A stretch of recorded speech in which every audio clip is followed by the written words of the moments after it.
everyone, little mid-morning trade review to go over while it's still fresh in my mind. No, the Aurora hat means absolutely nothing except that I want to keep my head warm. It's a nice hat, but they're still the lead bear in the sector. So CGC, huge volume. Couple things to point out. Number one, the pattern of the last 3 days. And this is very notable at this point. Day number 3 certainly makes it stand out. Morning dip on Thursday. Look where the bull volume comes in. So Thursday morning, the bull volume starts to increase at 10:30. That's a bit odd. We don't normally see volume increase after that time period in the morning. Usually we see volume drop off for most of the morning, but notable increase 10:30 a.m.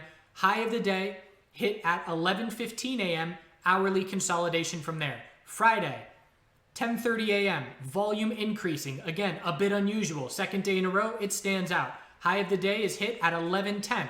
5 minutes before the previous day, hourly consolidation with an impact from the S&P 500 closing week for the first time in 7 days on the end of the day Friday, and in my opinion that added to some weakness on CGC. And then today, dip first thing, and again there's been a dip first thing all 3 mornings in a row. Bull volume starts increasing at 10:30 a.m. This increasing volume is way more notable. High of the day is hit 11:05 a.m.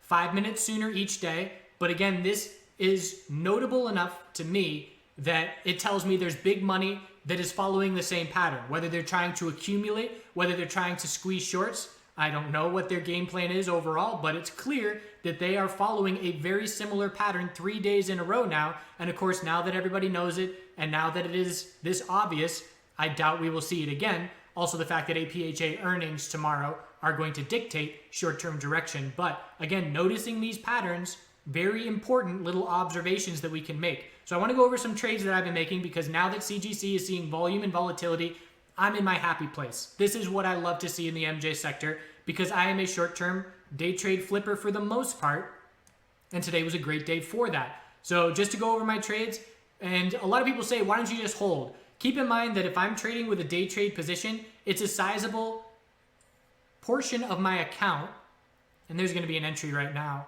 off of 2181 support. So I'm going to be looking for this higher low real quickly, and I'll get back to this in a second.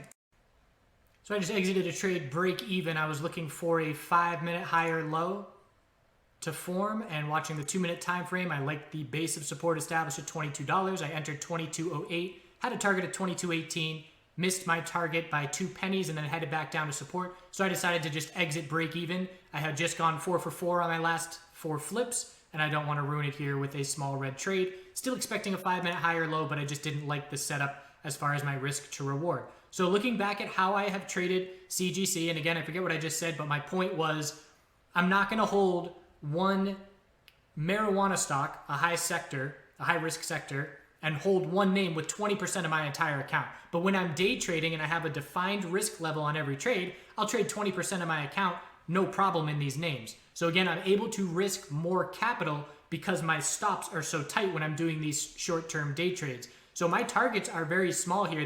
This has been my morning where I did a flip for 21 cents. I did a flip for 10 cents, another flip for 12 cents, and another flip for 10 cents. So in the end, it ends up being about a 2% move. And at that point in time, we've seen no real further upside on CGC. So what I did was I entered this first 2-minute consolidation. After a big bull move, the first 2-minute higher low like this, you definitely look for a solid bounce off of that level. I entered 21.82, and I would have entered another one in the 21.60s, another position, if we kept pulling down without a bounce. We started a bounce. I exited very quickly, again, just locking in 20 cents. That's all my goal is for the trade. Ended up getting a lot more follow through, but being very quick in and out. So there's that 20-cent move. I then bought the high of the day, 22.42. I got filled at 22.42 essentially, and instantly sold 22.51 right behind it. Reason being, I did not trust the bulls to see significant follow through, and you better believe that I factored in, okay, it's past 11 a.m. The past 2 days we've topped out past 11 a.m. I do not want to be holding a position if we're going to top out here again. So I exited that position. Then on this pullback, I said, all right, we have a play off of 21.77 support. I'm going to look for an entry off of that level. I entered at 21.90 and exited on this little bounce. Exited at just over $22. I then saw another pullback and said, okay, watching to see if we break these supports. We held them, and then I bought this bull break. 2210 was our 2-minute lower high. I bought the bull break of 2210 and sold at 2220.